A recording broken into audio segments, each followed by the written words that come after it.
Hey family, I'm Deborah. Welcome back to my channel. Thank you so much for tuning in, and I hope you guys are having a lovely February. The Lord has shared something with me, and I want to share with you, and He has blessed my life. I hope it's gonna bless your life too. I'm in the book of Jonah, chapter 1, verse 1 to 6. Now the word of the Lord came to Jonah, the son of Amittai, saying, Arise, go to Nineveh, that great city, and cry out against it, for their wickedness has come up before me. But Jonah rose to flee to Tarshish from the presence of the Lord. He went down to Joppa and found a ship going to Tarshish, so he paid the fare and went down into it, to go with them to Tarshish from the presence of the Lord. But the Lord sent out a great wind to the sea, and there was a mighty tempest on the sea, so that the ship was about to be broken up. Then the mariners were afraid, and every man cried out to his God, and threw the cargo that was in the ship into the sea, to lighten up the load. But Jonah had gone down into the lowest part of the ship, and had laid down, and was fast asleep, as if he was Jesus. So the captain came to him and said, What do you mean, sleeper?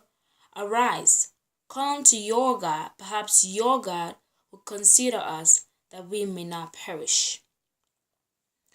So I've heard people preach on this story of Jonah very, very often, and every preacher I've come across to have emphasized on what is obvious, the consequences of being disobedient to the voice of the Lord.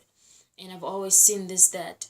But then this morning, God just opened a bigger revelation for me this time. And He made me see the other side of it. God is all great, and He's all powerful, and He's almighty, and He can use whoever He wants to use. He's not a dictator. He does not force things on us. He gives us free will to choose. That's why He said, I'm on the door knocking. I'm not just barging in, I'm knocking. So if you open, I will come in, but if you don't open, then I'm going to stay out. That's the kind of God He is. And He can use anyone. He said that if you don't praise me, I will cause the stones to praise me. He's that kind of God. And if we see in the book of 1 Samuel 16 verse 1, Samuel is too grieved at the fact that Saul is no longer king. God said to Samuel, How long shall you mourn for Saul? See, I've rejected him. And then he sends Samuel down to Jesse's home to anoint David. He said, I have found a king for myself. He is that kind of God. But it dawned me that God still insisted on using Jonah, even when Jonah didn't show any sign that he wanted to be a monument of God's glory down on earth. It dawned me that God still pursued Jonah, even when Jonah clearly showed that he was not interested. So God gave me 2 points that I want to share with you. Because I was asking God, why? Why would you force somebody who does not want to do anything for you? If you are not a dictator, if you give us free will, why would you force it on us? And then He gave me 2 points. 1, purpose. Jonah had a purpose on earth, and that was his purpose. See, there's a specific divine mission for you. There's a specific assignment that only you can fulfill it. There's a specific job that only you can accomplish it. You are not just placed on earth randomly. God was not just bored and decided to send you down on earth. You are placed here for a mission. You are placed on earth for a mission. There is an assignment attached to your name. There is a mission that only you can fulfill. There's a person that only you can save. There is a place where only you can walk in. There are rooms that only you can walk in and speak, and people change their lives. There's a room that only you can walk in and speak, and chains break off people. Addiction gets broken. Strongholds get loose of people. Giants are slayed. Strongholds lose the people of God. That job is just for you. It is for you. He told Jeremiah, I knew you before you were formed in your mother's womb. I chose you. I ordained you to be my prophet. God ordained you for this specific job. Whatever it is that you are running away from God, whatever it is that God has put in your heart, and you are running away from it, you don't want to do it, God has placed you on earth for that specific job. As long as you don't do it, you will never be. Oh God, I feel that for somebody. You know why that we find ourselves, there are people who, no matter what they do, no matter how much money they get, no matter how many success, how many stuff they achieve, they still feel incomplete. You know why? Here is why. Because you are not doing what you were sent here on earth to do. There has a purpose for you. You see what's wrong with us Christians? We want to be everything and everybody except who God is calling us to be. God is calling us to be a specific person, and as long as you do not fulfill that person, as long as you don't get there where God is calling you to be, you will never be fulfilled. You are the one to change the criminal justice. You are the one to walk into the rooms and speak God to people, and their lives are changed. You are the one to come up with the medicine and cure HIV. You are the one to come up with the cure for cancer. You are the one to come up with the business deal that is going to change the industry. You are the one to come up with ideas that is going to turn our youth back to God. It is your purpose. It is your job. You're the one. It is your job. It is your job. It is your job. And as long as you keep running away from it, as long as you keep holding back and not doing what God is telling you to do, you will find yourself into a ship that is beating itself against the waves, and you will find yourself in the belly's fish, because that purpose is for you. That purpose is for you. God didn't just open your eyes for you to see what is wrong with the criminal justice for fun. He didn't just open your eyes to see what is wrong with our generation for fun. You are the one who saw it because you are the one to come up with a solution for it. You are the one who saw it because you are the one to change this world. You are the one who saw it because you are the one to start making new resolutions. You're the one for the job. The purpose is yours. That is your purpose. God is not gonna choose another person. God is not gonna choose anyone besides you, because you are the one for the job. It's you to walk in those rooms and move lives. It's you to walk into the place. It's you to walk into the government and say, God is not happy with what you're doing. Change your ways. Nobody else is going to do it. Don't sit down and pray and ask God to send somebody else. You are the one to do it. You're the one who saw it. So God is calling you to do it. It's your purpose. It's your job. It's your purpose. Child, get up. Girl, I'm begging you to get up. Man, I'm begging you to get up. Boy, I'm begging you to get up. Woman, I'm begging you to get up.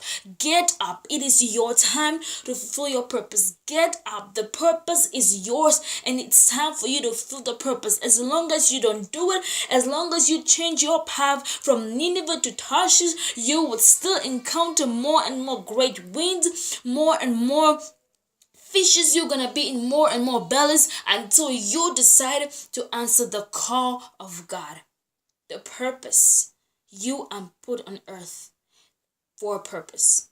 God took you to that place for a purpose. God walked you into those rooms. You didn't just go and start working in that company randomly. He put you there in that company for a purpose. He put you in that marriage for a purpose. You were born in that family for a purpose. In that church, in that choir, in that school, wherever you are, God placed you there for a purpose. You are the one to change it. You are the one to make a change. You are the one to cause a resolution. You are the one to make an evolution. And as long as you don't do it, God is just gonna keep bumping you everywhere.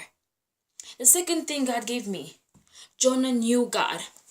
If you go in chapter 4, you see Jonah being so mad at God. He said, I knew that you were going to forgive the people of Nineveh. I knew you would forgive them because you're grateful, you're gracious, because you're kind. That's the kind of God you are. I knew you would forgive them. So what was the point of me going there? God chose you because He knows that you know Him. In chapter 2, we will see Jonah praying to God. We see Jonah worshiping God in the belly of the fish. God chose you because He knows that you know Him. You know God. God chose you because He knows that you can walk into those rooms. You can walk in before great people. You can walk to people who have influence in the society and tell them, God says this, God said that. The Lord is saying, make your way straight. The Lord is saying, change your ways, and you will not be afraid because you know the man who is backing you up. Daniel says that those who know their God, oh Lord, I feel that for somebody. Those who know their God, they will be strong and make great exploits. God chose you because you know God. You know God. You worship. Jonah worshipped his way out of the belly's fish. You worshipped your way out of depression. You worshipped your way out of suicidal thoughts. You worshipped your way out of the abusive relationship. You worshipped God. When you were in depression, when you were in sorrow, you worshipped. You knew that God was going to come through. When you were facing financial problems, you knew God was going to provide. When you were facing addiction, you knew the chains were going to be broken by the power's anointing. You know God. You are not afraid to walk into the rooms. You're not afraid to speak to people of great influence, because you know the man who backs me up is greater than the people who I'm speaking to. You know the man who's backing me up is greater than anything. You know I have an angelic army that is behind me, and I don't care who you are. I don't care what is your position in the society. If God is telling me to tell you to change your ways, I'm gonna do it. If God is telling me to walk into the criminal justice, into the government, into bigger places, into the streets, and tell people to change their lives, I'm gonna do it, because I know the one who sent me, and the one who sent me is bigger than the one who I'm going up against. You know God. You know God. That's why he chose you, because you know him.